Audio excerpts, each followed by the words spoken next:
Let's talk close rate. If I'm a shop owner, what number should I actually be hitting on the estimates I write? Strong shops close around 70% of the estimates they write. That's the benchmark worth chasing. And most shops are sitting well under it without realizing how much it's costing them. 70. Okay. And what's the gap usually? Is that a sales problem? A pricing problem? Here's the thing, it's almost never new work.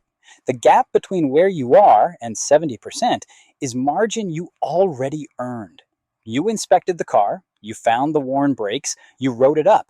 The customer just said, not today. And then nobody ever followed up. Because the counter got slammed. Every time. The follow up is the first thing that dies on a busy day. Your advisor fully intends to call that customer back about the declined struts. Then 3 cars roll in and it's gone. That's not a discipline problem, that's a capacity problem.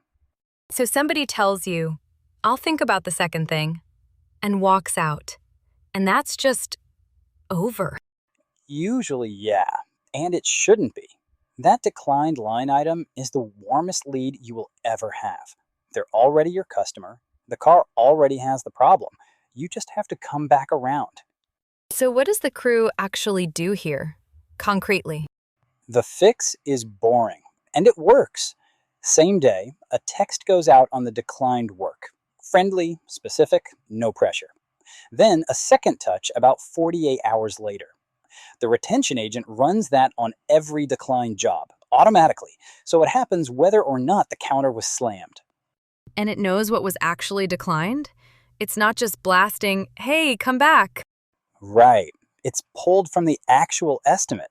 It references the specific service the customer passed on, the brakes, the alignment, whatever it was, because that's what makes it land.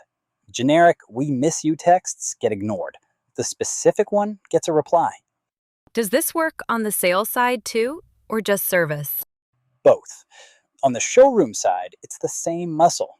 Somebody test drove the truck and didn't sign. The sales follow-up agent runs that exact cadence. Independent shop, used car lot, franchise dealer, the declined or undecided customer gets worked the same disciplined way. I have to ask the skeptical owner question. Does this feel like spam to the customer? It would if it were 10 messages. It's 2. It's specific, and it stops the moment they book or say no.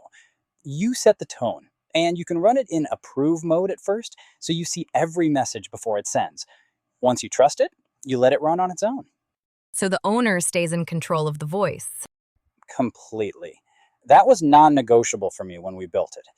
Coming from the engineering side, you never ship an autonomous system with no off switch. Every agent has 3 modes: off, approve, or auto, and you decide per agent.